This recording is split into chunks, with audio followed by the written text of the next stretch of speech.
నమస్తే, welcome to #you. నేను మీ Rajesh.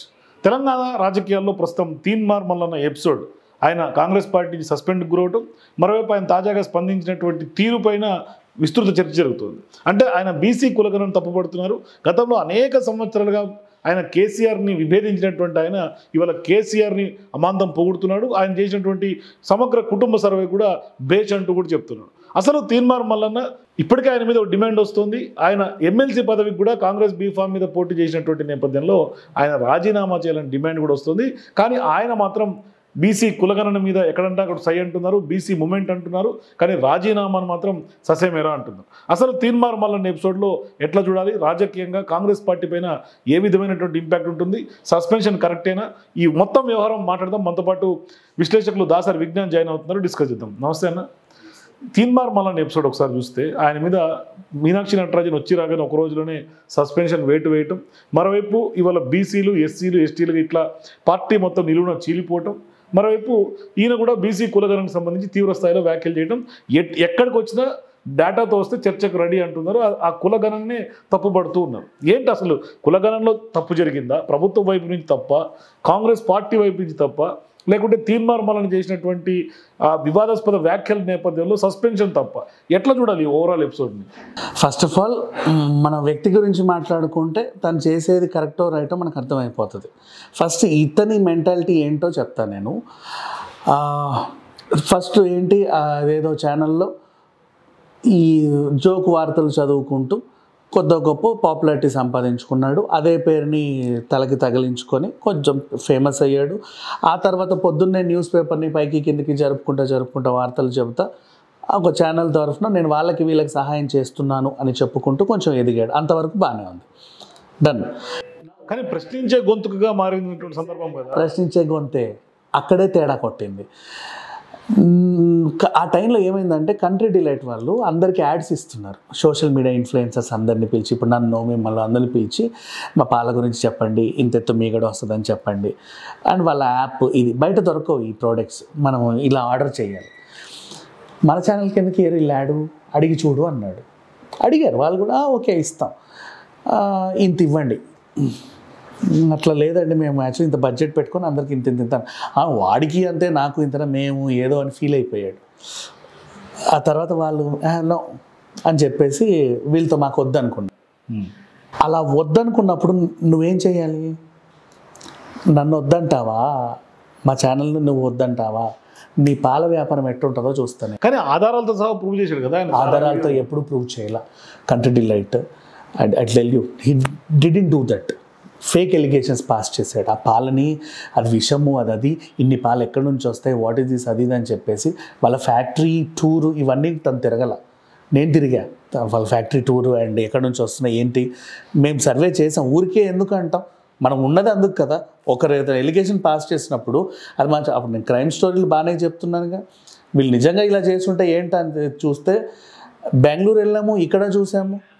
Such a beautiful team, వాళ్ళ ఐటీ పీపుల్ ఏదో సరదా పెట్టుకొని చక్కగా చేసుకుంటున్నారు. ఎక్కడ ఏమి తేడా లేదు తెలుసా, ఆ పాలల్లో కానీ ఆ నెయ్యిలో కానీ వాట్ ఎవర్ ఎక్కడా లేదని మన జర్నలిస్టులు చాలామంది వాడుతున్నారు. Everybody are happy with that. So నీకు యాడ్ ఇవ్వలేదని వాడి వ్యాపారాన్ని లేకుండా చేస్తా అని కుళ్ళుతో నీకున్న ఇన్ఫ్లుయెన్స్ ఉపయోగించి నిన్ను ఫాలో అయ్యే, నువ్వే ఇంత సుంట అంటే నిన్ను ఫాలో అయ్యే సుంటలు ఇంకో 10 లక్షల మంది ఉంటారా, ఆ సుంటలందరికీ చెప్పావు ఇది వేస్ట్ ఇది వేస్ట్ ఇది వేస్ట్ అని. అప్పుడు ఆయన వ్యాపారం కొంచెం ఏదో అయ్యింది, నిజంగా ఇది ఏదో అనుకోని. తర్వాత వాళ్ళు మళ్ళీ వాళ్ళ ఫ్యాక్టరీ టూర్లు ఇవన్నీ చేసి అందరినీ పిలిచి చూపించి దిస్ ఈజ్ వాట్ హ్యాపెండ్ అండి, చూడండి ఇట్లా చేస్తున్నాడు అని చెబితే ఓహో అనుకున్నాం. అది నాకు స్వతహా తెలిసిన మ్యాటర్. సార్, ఈ అంశం పక్కన పెడితే రాజకీయంగా మాట్లాడి అక్కడే ఉంటున్నా. ఇప్పుడు నీ మెంటాలిటీ ఇలా ఉందా, నీకు అవసరమైనప్పుడు అవతలోడు గ్రేట్, నీకు అవసరం పడకపోతే అవతలోడు నీకు శత్రువు. ఇప్పుడు ఈ మెంటాలిటీ నువ్వు రాజకీయంలోకి వచ్చినా, ఎక్కడికి వెళ్ళినా, నువ్వు ఎమ్మెల్సీ అయినా, ఎమ్మెల్యే అయినా, మినిస్టర్ అయినా, ఏ ప్రెసిడెంట్ అయినా, ఆయన అవసరం ఉంటే సీఎం పిఎం అయినా అవుతా అంటున్నాడు కదా. అవుతాడు, ఏమైనా అవ్వు, నీ మెంటాలిటీ ఇది. సో ఇప్పుడు ఇక్కడ ఇతను ఏ ఎలిగేషన్ పాస్ చేసినా, ఎవరి మీద ఏమన్నా సరే పట్టించుకోవాల్సిన అవసరం లేదు. That is what I take. ఒకటే example enough, more than enough. ఆ ఒక ప్రోడక్ట్ కానీ ఇంకో 2-3 ప్రోడక్ట్స్ని కూడా ఇలాగే చేశాడు. వాళ్ళు అందరినీ పిలిచి యాడ్లు ఇచ్చేవాళ్ళండి. 10,000 ఇచ్చి ఒకరితో 5,000 ఇచ్చి ఒకరితో అలా చేస్తుంటే వీళ్ళు కూడా అడిగితే మాకు ఇంత కావాలని డిమాండ్ చేశారు, మేము పెద్ద ఇది అని. మా బడ్జెట్లో కమర్షియల్ ఆస్పెక్ట్ అండి, రాజకీయంగా మాట్లాడుతుంది. నీ మెంటాలిటీ అలా ఉన్నప్పుడు నువ్వు రాజకీయంగా అనేక మంది సామాన్య ప్రజలకు కూడా నువ్వు అసలు రాజకీయానికే పనికిరానిస్తుంటావి, నీకేం తెలుసు రాజకీయాలు, ఏం మాట్లాడతావు? అండ్ ఇప్పుడు ఆయన ఆన్సర్ చేస్తున్నాడు కదా, నువ్వు ఆన్సర్ చేసేస్తే నీ ఆన్సర్ ఎవరికి కావాలి? ఈ రోజు ప్రాబ్లం సాల్వ్ చేసినటువంటి ఏ ప్రాబ్లము సాల్వ్ చేయాలి, ప్రాబ్లం సాల్వ్ చేసేవాడు చూపించుకోడు, ఇట్లా నెవర్. ప్రాబ్లం సాల్వ్ చేసేవాడు చేస్తాడు, వాడు చెప్పుకోవాలి ఇతని వల్ల నాకు ఏదో అయిందని. తెర మీదకి చెప్తున్నటువంటి వీడియోస్ ఉన్నాయి కదా. అయ్యో రామా, ఎవ్రీథింగ్ ఈజ్ ఫేక్ అండి. నేను స్వయంగా చూశాను దాసరి విజ్ఞాన్ గారు, బట్ ఈవెన్ నేను కూడా స్టడీ చేశానుగా ఆయన దగ్గర. నేను చాలా సార్లు వెళ్ళా, అక్కడ నాకైతే కనపడలా ఫేక్ అని ఎక్కడ. ఎగ్జాక్ట్లీ, నేను కూడా స్టడీ చేశాను. నీ మెంటాలిటీ అది. బట్ నిజంగా ఒకరిద్దరు సహాయం చేయొచ్చు, నువ్వు సహాయం చేసినంత మాత్రాన నలుగురికి నువ్వు మంచోడు అయితే కాదు. అది నేను పాస్ చేసే ఎలిగేషన్ కాదు, దట్స్ ట్రూత్ అంతే. బికాజ్ నేను దగ్గరుండి నేను చూసా ఈ మెంటాలిటీని, బాగా స్టడీ చేశా. నీకు అవసరం అనిపిస్తే మనిషి నీకు దేవుడు, నీకు అవసరం లేకపోతే వాడు నీకు శత్రువు, అది ఎవరైనా కానీ.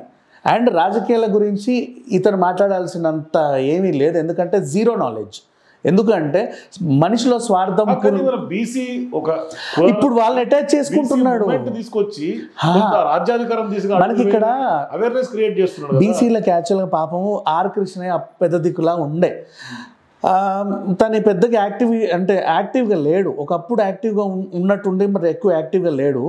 సో అటు ఆంధ్ర సైడ్ ఏంటంటే బీసీలని పాపం మొన్న ఆయన ఎవరు పార్టీ పెట్టాడే రామచంద్ర యాదవ్, ఆయన కొంచెం హడావిడి చేసి మళ్ళీ సైలెంట్ అయిపోయాడు. ఇక్కడ మళ్ళీ బీసీలని వెనకాల వేసుకొని ఒక రకంగా ముందుకు వెళ్ళే ప్రయత్నం చేస్తున్నాడు, అంతే. ప్రయత్నంలో తప్పు లేదు, ఐ అగ్రీ దట్. బట్ నీ మెంటాలిటీ ఎప్పుడైనా తప్పే. నిన్ను నమ్ముకొని వాళ్ళు ఎంతమంది వచ్చినా వాళ్ళు నీకు అవసరపడితేనే వాళ్ళని వాడుకుంటావు, నీకు అవసరం లేకపోతే వాళ్ళని కూడా వదిలేస్తావు. ఇది తిన మెంటాలిటీ. ఇతన్ని నమ్మి అతని వెనకాల తిరగాల్సిన అవసరం అయితే లేదు. This is my open statement. Thank you Vignan garu. So ఇది తీన్మార్ మల్లన్న ఎపిసోడ్లో దాసరి విజ్ఞాన్ వాదిస్తున్నటువంటి వాదన. సో మీరు కూడా స్పష్టంగా తీన్మార్ మల్లన్న ఎపిసోడ్లో ఏం జరుగుతుంది, ఏది రైట్ ఏది రాంగ్, మీ అభిప్రాయాల కింద కామెంట్స్ తెలియజేయండి. For more videos please watch #.